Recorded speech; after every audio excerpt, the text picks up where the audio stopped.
The Honourable Parakura Horomia. Mr. Chair, I just want to continue in relation to the definition and the special status of the common marine and coastal area. And it does sound like general gobbledygook in relation to the notion that the Minister is suggesting that this is something brand new and that it's safe. It's not too different to what the 2004 Act was and how the area was defined.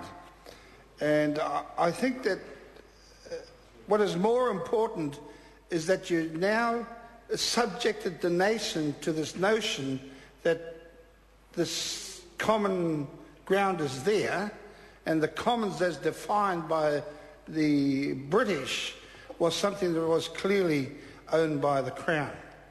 At the end of the day, this has been twisted to suggest that nobody owns this, the Māoris don't own it, the Crown don't own it, it just sits up there esoterically, and there is no suggestion whatsoever of who should make decisions on it, but at the end of the day it comes back to the Crown to define and to ensure that it is there.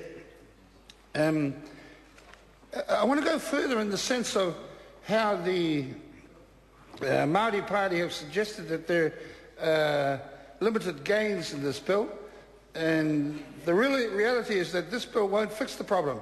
The Māori Party have said this doesn't settle the issue for them, while at the same time trying to claim a great victory. So it would be really interesting to understand where is the victory in this, when really it's just a quick shuffle of the pack. And it's like the magician says, now I have the white glove and next minute I have the white rabbit pulled out of the hat. Before this bill even received its first reading, the Māori Party acting leader, Te Ururo Flavel, publicly stated that we will certainly be looking at it again, and there would be another time for our people to come back and have another go in the future. The Minister has been quite explicit about the finality that he sees in relation to this bill. So those are challenging questions, and I would like to ask the Minister to comment on that.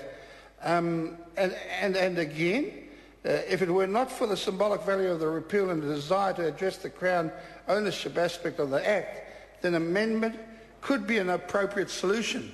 It is fascinating, as I said earlier in the day, about, and I commended the Minister in relation to sequentially having the whānau, who generally go together and rukupupu and get the delicacies of the sea, and the hapu, who govern and continue to entertain and ensure that those tuku ihu rights are covered, and the iwi generally oversees and keeps in mind what is important for them, and of course the legislation and the government.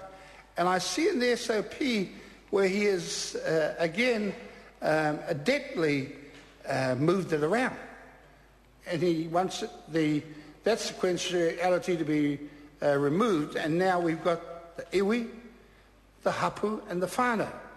And I'd just like to ask the Minister, why is he doing that? For what reason? And what relevance has it in relation to the common marine and coastal area? And what relationship does it take in relation to the functions of tuku ihu? Because tuku ihu is quite explicit. Tuku ihu is that practice, that being, that relevance that has been succeeded through the generations by the whānau, the hapu, and the iwi to supervise. Is this some code in the sense of where we see this government's movement in relation to anything that is relevant to Māori, to moving it up the command channel, where they can just have their negotiation point being between the government and the iwi, no mind the whānau and the hapu. In June, Hone Hara would have said the proposal represented pandering to rednecks. And I've got to suggest that in my mind some of the coastal coalition stuff is just that. And Harawira announced he won't be voting for the legislation and left the party because of it. That's all the theatrics that we've seen over the last few days. Chair. Mr. Chair. Jonathan.